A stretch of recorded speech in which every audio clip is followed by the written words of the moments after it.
You're listening to Shoe In, covering the ins and outs of all things footwear, from sneakers to heels, loafers to slippers, and every type of shoe in between. Brought to you by the FDRA, the Footwear Industries Association focused on retail, trade, politics, and fashion, helping create and enhance conversations on all things footwear. And now your footwear insiders, Matt Priest and Andy Holt. Doom, boom, boom, Shoe and show. Boom, boom, doom, boom, boom. Oh yeah. It's summertime. It's shoe and show. Oh Shoe yeah. and show. It's shoe and show in the summertime. Pull your towel out, towel off your head. What? It's hot. Hope you're not dead. Snap. Keep walking, buy some shoes. Oh yeah. Shoe and show. We got the news. We got experts. Damn. Folks, it's Shoe and Show. This is covering the ins and outs of the footwear industry. We have experts on to discuss all the changes that are taking place across our industry. We recently had a major business summit in Washington, D.C. in May, and we had a lot of great topics and a lot of great speakers. What we like to do is bring in as many voices to the table as possible. Everybody has a different angle, a different viewpoint, and flesh those out. And then when you start to hear different people talk on the same thread, that's where I think where you see slivers of truth and you start to find different things. And so Shoe and Show is important in that vein of having people come on and discuss different things. And at our summit, there was one great presentation by Matt Powell, who is a regular here on Shoe and Show. Yep. And he was talking about rules for Revolutionaries in terms of the sneaker marketplace and what is changing in terms of consumer demand and behaviors, and how brands need to realize that and react to that. Yeah, no, Matt is always a thought-provoking guy, whether he's on the show here or he was at our executive summit or he's on Twitter, which is well worth the follow. Right. Some people love him, some people don't agree with him, but nevertheless, he brings knowledge and he's thoughtful. And so this session with him is really cool because he really talks about the ways in which the sneaker industry has transformed all of footwear, and that performance, in his mind, performance is dead, that we've moved to casualization, and that most people surveyed aren't buying performance apparel or footwear for actual performance. Right. And so I think we just tee it up, Andy. We'll let it ride. And it'll ride through. You can listen to the whole session that he actually presented to our executive summit. And then at the end, we'll come back and we'll have some comments on it. Let's do it. The job is to bring this baby home, and we're going to touch on some rather provocative topics as we finish up the next half hour. Just for those of you who don't know me, I have been around the industry for a long time. I started my career with a department store in Boston. I worked for them for 19 years, which makes me a dinosaur just by doing that. In the great department store contraction that happened in the mid-90s, I ended up going to work for a company called Sport Mart in Chicago, which at the time was the largest sporting goods big box retailer in the country. Sold it to Sports Authority and now out of business. I went from there to a chain in New Jersey called Sneaker Stadium. We were a Just for Feet wannabe, carried 1,500 styles of sneakers. Don't ever do that, by the way. And sold it to Just for Feet, and now out of business. There's an arc to my career here. I think you're beginning to see. I worked for Modell's for a little while. People say if I'd stayed there any longer, I probably would have put them out of business as well. And then the second coolest job I had after this one was working for a .com that was started by Michael Jordan, John Elway, and Wayne Gretzky, called MVP.com. I got to work with those guys, and that was really a lot of fun. Also out of business. So, but enough about all of that. I do presentations like this often. I did about 100 presentations over the last year, and we always tailor it to specifically to the audience. So it keeps it interesting for me. Anybody follow me on Twitter in the room? I always have to begin by apologizing for my behavior on Twitter. I have very sharp elbows. So what we're going to do today is we're going to take a look at some big retail ideas that are happening, and then some recommendations I have for retailers and brands in the internet age. So let's take a look at the state of U.S. retail, and we picked a zombie mall here as an example of what's happening at retail today. These are the industries that NPD measures, and we track about 20 different industries in addition to sports, footwear, apparel, beauty, automotive, tech, and so forth. And this represents the industries that we measure. The blue line is all the industries we measure. The green line is all the industries net of food. And you can see we're underwater most of last year. We got up to flat for holiday. Our expectation is that the industries that NPD measures are going to stay relatively flat for the next couple of years. So we are not projecting this to be a very robust period for us. This is an interesting chart. This shows the third quarter comp performance, the worst performers in retail on the left-hand side and the best performers on the right-hand side. Common theme on the left-hand side, sports retailers, department stores, and teen retailers. Common theme on the right-hand side, beauty, home improvement, and off-price. To give you a picture of what's happening out there, the beauty business is really good, and there are some lessons we can learn from that. Home improvement business is really good. Millennials are buying houses now and spending money on their homes, and everybody's looking for a value today, so the off-price business will remain quite strong. People always ask me if the athleisure trend is over, and my answer is no. And I think this chart helps illustrate what's happening here.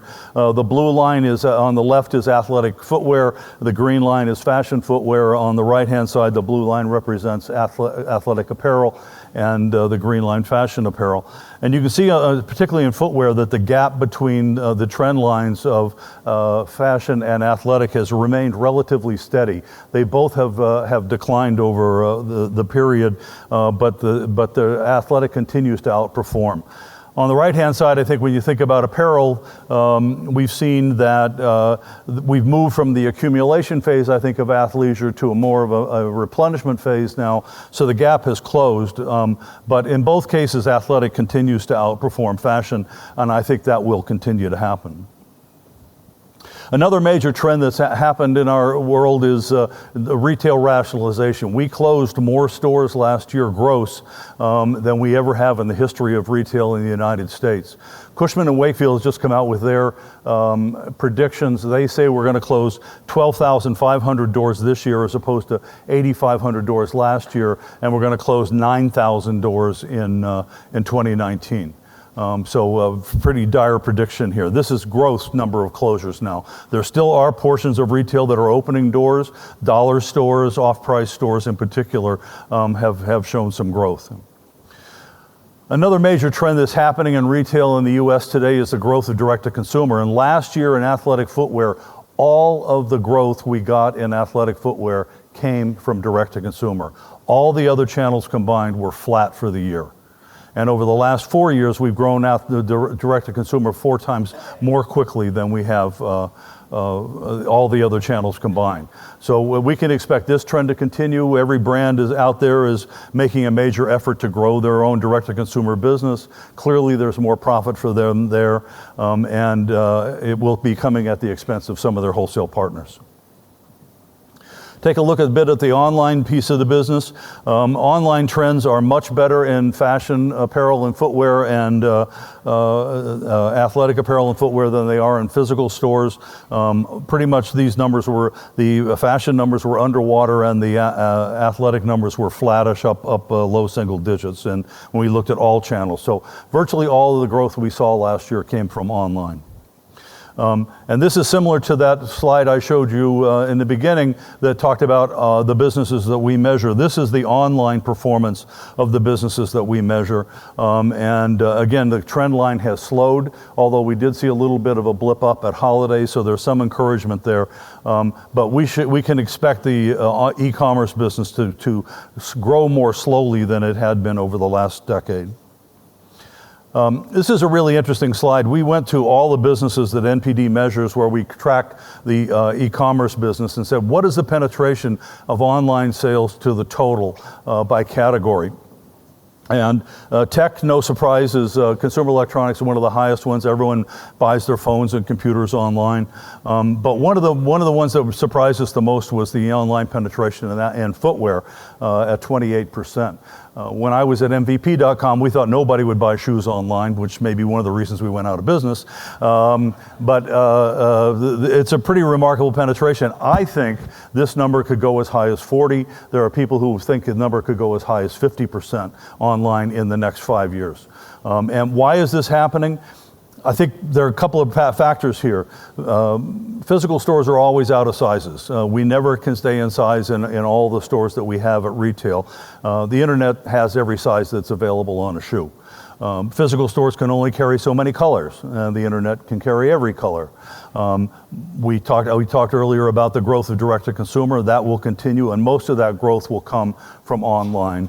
And then finally, we will continue to see retail rationalization in the footwear channel, and that will drive more business to the internet as well. So we can expect to see a significant portion of the retail business in footwear to be online. So let's look at sports footwear in a little bit more detail. Last year, sales were up 2% in dollars. I expected, as we went through third quarter, that we were actually going to be down for the year. What happened was at holiday, the retailers basically bought the business. And we went from being flat to down slightly for third quarter to up 2%. We saw the average selling price, which had been up almost 3% through 3 quarters, go to flat. And as we've heard now, retailers declare their results for fourth quarter.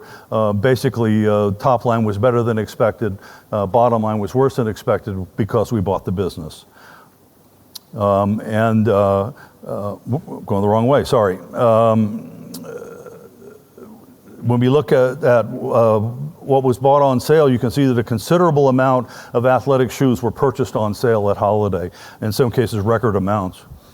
This is a look at by brand, the top brands in athletic footwear and their performance for 2017. This is a really unusual chart for us. We typically have more than one brand driving the business here. All of the growth we got was because of Adidas's growth. Nike sales were backwards. Jordan was flat. And as you can see, other brands really struggled. Converse showed a little bit of an uptick towards the end. Converse has been difficult. New Balance showed an uptick towards the end. And Vans also had a very good second half. Some of the brands of note that we don't usually talk about when we talk about athletic footwear, I think reveal some trends that are happening here. Madden was one of the fastest growing sneaker brands that we measured. Sales were up more than double.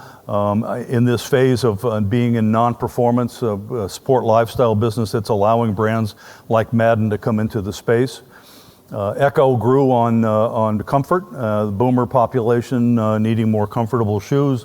UGG also had several shoes that we classified as sneakers and grew quite well. Brooks was the only technical running brand of scale that grew last year. They did it on a couple of things. One, they really doubled down on the core product and improved their core product. They introduced a $100 running shoe, which we had been urging them to do, and that shoe did quite well, and they expanded their distribution. New Balance again showed some nice growth, particularly in the second half, and there are several items that are working from New Balance right now. Oboz came into the hiking shoe market and took some good share here. I think a fresh name, a different name on the wall helped them, but maybe more importantly, they really focused on the women's shopper, and they got a nice increase for the year. This is a look at the 2017 by category. And a couple of things I want to point out to you here. Sport lifestyle is the largest category. Here we put in athletically inspired footwear like Nike Tangen, as well as retro product. It was the largest category and one of the few categories that showed growth for the year. highly unusual that we do not have a single performance category trending positively. In the 50 years of athletics footwear's history, we've always had at least one performance category that was in fashion. If you go back in the day, it was originally tennis shoes because tennis was the sexy sport, and then it was running shoes, and then it was basketball and so forth. And we've always been able to count on at least one performance category to trend positively. We are now in almost our third year of not having a single performance category trending positively. And I think we may be reaching a new period where we're never going to see, and never's a big word, but we're never going to see performance footwear trending positively as fashion. That remains to be seen. The other thing I want to point out to you on this chart is that you don't see it here, but basketball had been really good for about 3 years. The basketball trend was quite strong for about 3 years. We typically have seen fashion trends last a decade back in the beginning, and then 8 years and 5 years, and now we're all the way down to 3.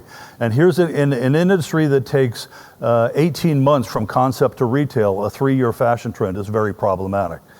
Now, I think ultimately we can win with this because if trends are changing that quickly, it means the kid has to buy new shoes, and that's a good thing for us. But our business model is not set up for 3-year fashion cycles. We have got to change the way we bring product to market. The other thing I'll point out about basketball is that not only did it last a short period of time, but it died very quickly and very volatilely. So we saw in the first half of 15, basketball was up 15%. In the second half of 15, it was down 4% and down 18% in 16. So it fell off the cliff and it fell hard. And I think that's another attribute of this new era that we're in, is that the fashion changes are quick and they're very volatile. So let's switch over now and talk about the consumer a little bit. We have, in our consumer panel, are able to ask consumers questions about what their purchases are. And we ask people who bought a sports shoe, what do you intend to do with that shoe? Last year, only 18% of people who bought a sports shoe in the United States said they intended to do sport in that shoe. Intended, not did, intended. And that's down from 25% last year. So we are clearly in a strong sportswear cycle now. This is to me the culmination of the athleisure trend. The consumer is buying athletic-like footwear with no intention at all of using it for athletic purpose. We asked customers who wore activewear how often they exercise. 60% of the people who wear activewear in the United States never exercise. Never exercise. So again, it's a sportswear business, and we need to be able to respond to that. Consumers want to have performance attributes in the product, but they really have a little expectation of actually using it. This is a scary trend and one that we're watching very closely. We're seeing that younger consumers, Gen Z and young millennials, are not purchasing apparel at the same rate that previous generations did. And whether this is just a temporary situation because of job situations or whether this is a larger trend yet to be figured out, we are definitely hearing about a trend among younger consumers of what they're calling clean living, meaning owning less things, having less things, buying less things. And if this really plays out, this is obviously terrible news for the retail business. So this is one we're going to be watching very closely. A very smart retailer said to me a long time ago that our job as brands and retailers is to surprise and delight. And I will tell you, from me personally, shopping has never been more joyless than it is right now. There's nothing that I'm really excited about buying. Pretty much everything I buy is on sale. I see something on sale and I say to myself, I'm going to wait another week or so and see if the price goes down again. And if it's sold out before the price goes down again, I really don't care. That's not a good place for us to be as retailers. So one of the things that I think is exacerbating the fashion cycles changing so quickly is product leaks. I have Twitter followers who are telling me that they're sick of a shoe and that shoe has not even hit retail yet. They've been seeing it on Instagram for 6 months, and they're already tired of it, and they're waiting for the next shoe to come out. That's not good for our business. I've been talking to retailers and brands about what if the kid had to come into your store on Saturday morning, the first time they saw the shoe was in the store. Think of that, what that would do to traffic at retail. As I mentioned, the fashion cycles are shorter and faster. The consumers want to see newness when they come into the stores. We're not giving that to them. And scarcity, which used to be a really driving principle for our industry, has pretty much dried up. Pretty much every brand now is selling far too much product into the marketplace, and it's killing off franchises well before the natural life cycle. One of the other important things I think to think about, and we've been talking a lot about the internet today, is that omni-channel is really the wrong word. That's an operational word. That's not a consumer-facing word. What we want to think about is that retail has to be omnipresent. It means that we want to be available to the consumer wherever, whenever, however they want us to be available to them. One of the interesting things we learned in our research is that the sports consumer is moving back and forth between channels. 2/3 of people who bought an athletic shoe online bought their next athletic shoe in a physical store. So we are not seeing consumers, 25% or 28% of consumers buying all of their shoes online and the other portion not. They're actually moving back and forth between channels. So we have to be very transparent in the way that we talk to the consumers here. We've talked about this topic in a couple of different ways today, but really important. Brands no longer create trends. The consumer is creating the trends. It's the brand's job to feed the trends once they've identified what the consumer wants. This is a paradigm shift that is of major importance for our industry. And finally, we need to have one view of marketing, of loyalty program, of pricing, that we need to have complete transparency across all of the channels that we operate in. I wrote a blog about what lessons we can learn from fast fashion, and Zara is a really interesting example. The Zara customer is in Zara 17 times a year. She's there every 3 weeks. And why is she there every 3 weeks? Because it's a new store every 3 weeks. The merchandise assortment is completely different every 3 weeks. The scarcity principle, they sell out of things quickly, and if you don't buy them when they're first out, you don't have a shot at them again. We can't do that in footwear. We can't change our assortments that quickly, but we certainly can make the stores different and fresh and think about how do we present product in a different way. The fashion customer today is very focused on see now and wear now. I've mentioned scarcity a couple of times. Fast sellouts always equal high margins. The last sale is always the least profitable one that we have. And finally, strategy doesn't drive our business. What drives our business is execution, and we need to get much better at execution. Last year, there was an important toy called the Fingerling that did quite well. It was sold out for most of the holiday season. And New York Times wrote an article on it, and I thought it would be fun to do a riff on that and talk about what the sports industry can learn from the toy business. And the first point, one of the points that was made in the article on the Fingerling was the toy business is based on a must-have item. We do not have a must-have item in athletic footwear today. There is nothing that people have got to come out and buy. We've got to figure out how to do that. When we find that hot item, we need to pour on the gas. We need to make sure that we're squeezing every bit we can out of it. This is a frightening one. The average lifespan of a hot toy is 8 months. So imagine if we were in an industry where the hottest items only lasted 8 months. I think we would be in real serious trouble. Listening to your consumer is critical here. Walmart brings together kids in the summertime and the toy manufacturers, and they expose the kids to the toys that they're thinking about buying for holiday. And the kids, the toys that get the most attention from the kids are the toys that they stock in a major way. We don't have any kind of feedback loop outside of Instagram that tells us what's happening, and I think we are far too hung up on Instagram as a bellwether. Again, scarcity drives interest. And finally, in the toy business, my favorite quote out of the article was either you fail or you succeed. There's no middle ground, and I think the same thing applies to what we're doing here. I've talked a lot about small is the new big, and I think there's a couple of places where we can see the real evidence of this. The big beer makers, Budweiser, Bud Light, Miller Lite, Coors Light, are all ceding massive share to thousands and thousands of craft brewers. Today, if you go into a restaurant and you look at the beer list, you have to have someone come over and translate it for you because there are so many different kinds of beers. We're seeing a very similar thing happening in the outerwear business, where North Face and Columbia are ceding share to smaller, more fashionable brands, in many cases premium brands like Moncler and Canada Goose, Arc'teryx, Kool, Obermeyer are all taking share from the big brands. So I think this is a trend that's out there. I mentioned on the right-hand side that uniqueness drives the marketplace. They did a survey of Gen Z and asked them to describe themselves in one word. And the single word they used most was unique.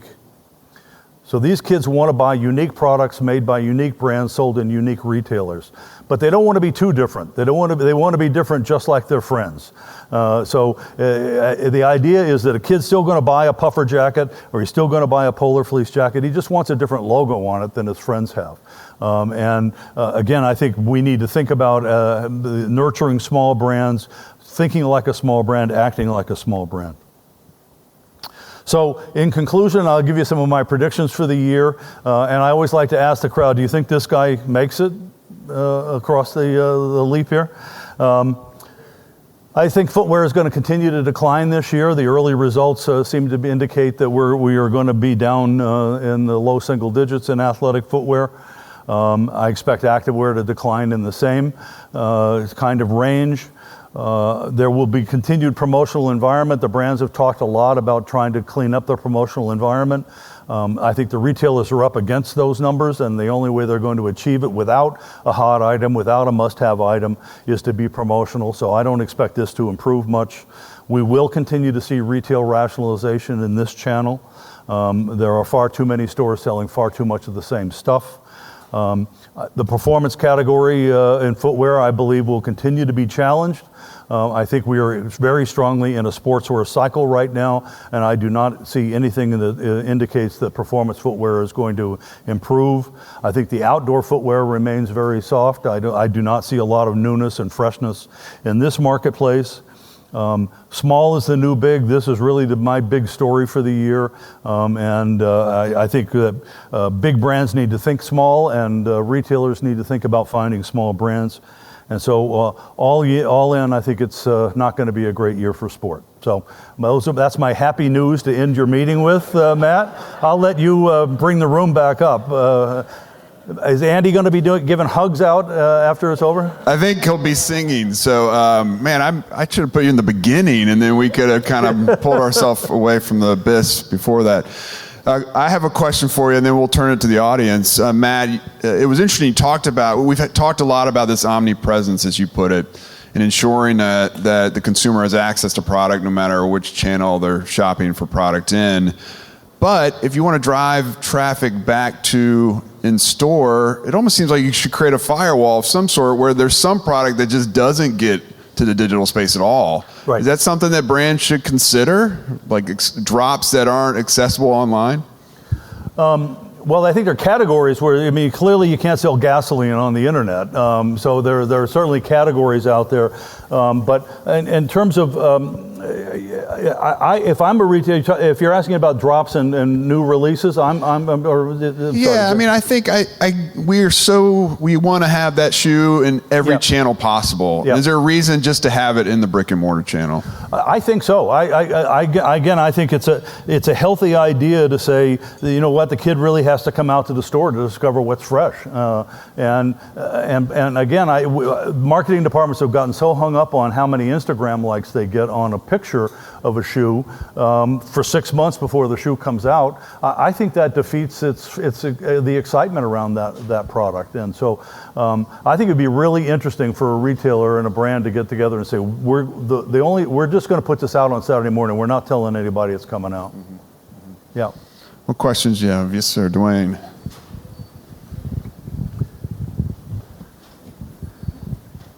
I have more of a statement. First, thank you, by the way. I know it's not easy. You take a lot of hits online that I read. So I commend you for keep coming. But for the retailers at a room and brands in a room, like, this is an opportunity. I think the scenario that Matt is painting, it's an opportunity for you to do something different. Right. It's really an opportunity to do something completely different. If your way isn't working, try a new way. And J. Cole is a musician. He just dropped an album. When he announced he was dropping an album? At the concert. No one knew he was doing an album. Yep. You showed up, he realized, it comes out tomorrow? Yep. That type of mentality is completely different than the way people do things now. So it's kind of like, it's great whenever I read some of the things you say, because it's like, wow, great. You just gave everybody the roadmap to do something different. Exactly. So thank you, by the way. Thanks. Other questions for Matt?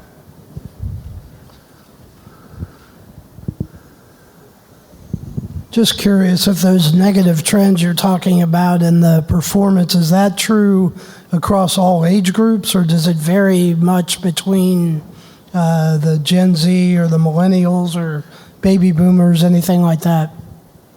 I haven't looked at it that way. I don't know that I can tell you that there's a generational difference in the interest in performance. I can tell you that I think that while the younger generations, Gen Zs and millennials, are very focused on fitness and health, it's a part of their lifestyle, they're not serious about it. If they're running, they're not running to win a race. They're not running for personal best. They're running because it's fun. And they're sharing that with their friends. And so the whole approach to fitness is much more ingrained in everything that they do, but they're not approaching it in a serious way. And they're also trying things and doing different things. So they might say, hey, let's all go to Soul Cycle tonight and then we'll go out for drinks, or let's run, or we'll do a fun run on Saturday. And so as opposed to, there's a great story I tell, man, if you've heard of that, because I've told it a million times, I apologize. But the president of one of the tech running brands sat in on a focus group, and they asked a young woman, are you a runner? And she said no. And they said, well, how often do you run? And she said 3 days a week. So she is a runner, she just doesn't want to be called a runner. And if she's probably running 3 days a week and maybe only 3 miles a day, she doesn't need a $150 running shoe.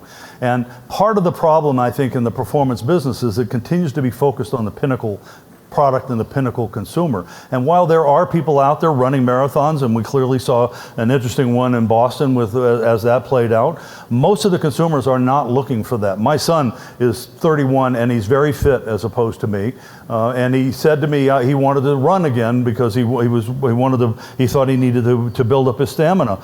And I said, great. He said, well, what's a running shoe? What's a good running shoe? And I said, well, go see John Rogers at Fleet Feet, Maine, and he'll fit you out in a running shoe.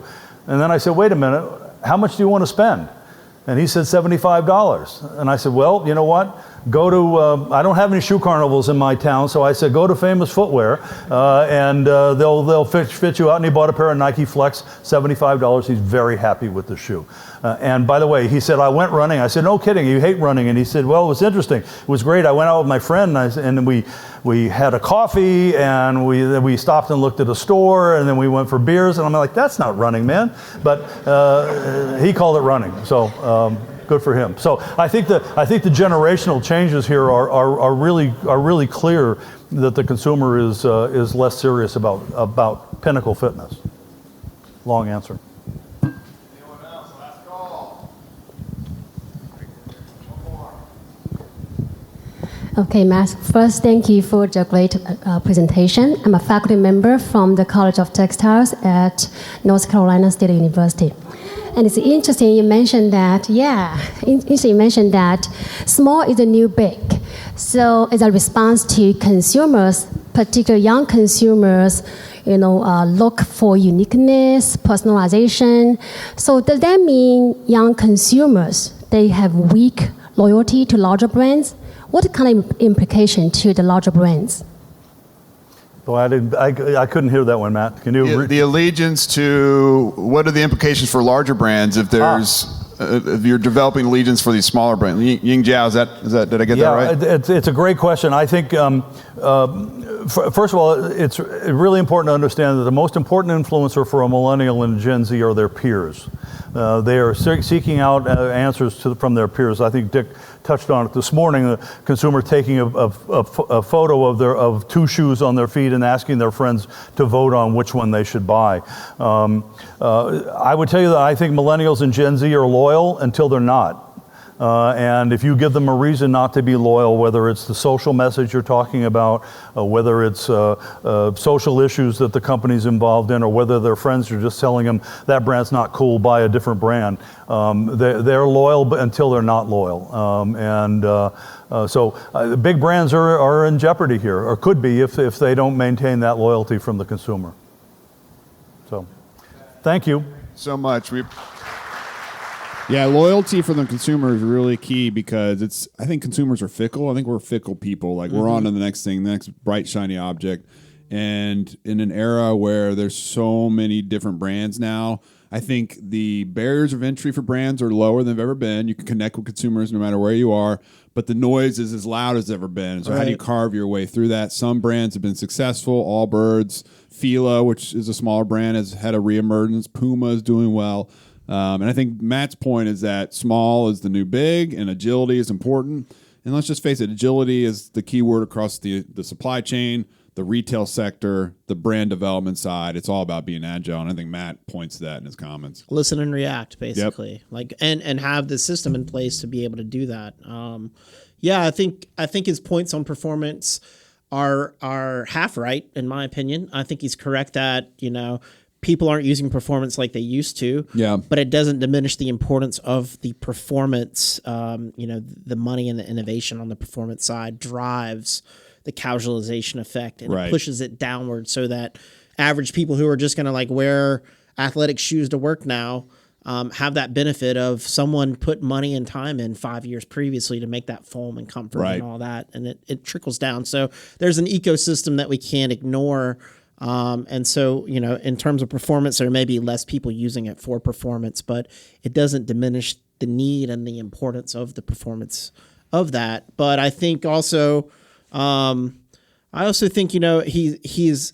hitting the nail on the head a lot on the consumer issues. I think people are not, other than the marketing people and maybe branding people, but people across the industry really need to not just see segment. We talk about these buzzwords like, millennials think this, but it's like everybody's thinking the same stuff, right? Everybody wants experience a little bit, but everybody's also empowered. We're making more emotional decisions than we ever had before. So one day you walk in and you're just like, no, I like that color. I want to buy that. The next day you're really committed to only wearing brands that share your values based on something you saw on the news or something like that, right? So when you say fickle, it's exactly right. It's like, you may be loyal to that brand one day or may purchase it for one reason. The next day you may purchase something for a completely different reason. That's right. And brands have to be agile enough to capitalize on that. And they also have to be agile enough to and in tune enough to stand back and say, okay, what do we stand for? What are our values? Right. How do we talk about those values? In the past, it's been about product. We'll launch a product, and it's a good product, and it'll sell. Yeah. And now it's not just the product; it's about the story behind that and how it came about, and all those different aspects. So, to Matt Powell's point, products are changing on how they're used. Consumers are changing on what their demand is. And if we're not changing, then we're out. I mean, you'll be bankrupt. You won't be here. It's that simple. And who finds it more difficult to change? It's the behemoth, big corporate kind of red tape kind of organizations. And so the more that those organizations, those companies can develop agility within their corporate structures, I think the better off they'll be. But we saw recent results from Nike. They're knocking out of the park again. So it's it's exciting to be a footwear fan. I'll tell you that much. That's exactly right. Everything's changing. Folks, as always, this was a segment from our Executive Summit, the Footwear Industry's Business Summit, as we like to call it. You can find out more about all these types of different events and trainings that FDRA does on FDRA.org under events, event tab. This is Shoe and Show. We have discussions all the time about all the things impacting the industry. You can learn more at shoeandshow.com. You can follow us on Twitter. You can check us out on Facebook. You can subscribe on iTunes, on any number of different smartphone devices. We have we're up on every kind of podcast out there that you can subscribe to. and rate us. And last, give us feedback. Do you like certain things that we do? Do you like the sessions we're covering? Are we missing a topic? Are we missing a speaker? Give us feedback. Just hit us up on our forum at shoeandshow.com, and we will listen to that, and we'll try to plug that into our show. And until next time, on behalf of Matt and myself, Shoe In is out. Shoe In has been brought to you by the FDRA, the Footwear Industries Association focused on retail, trade, politics, and fashion, helping create and enhance conversations on all things footwear. For information about FDRA, visit fdra.org.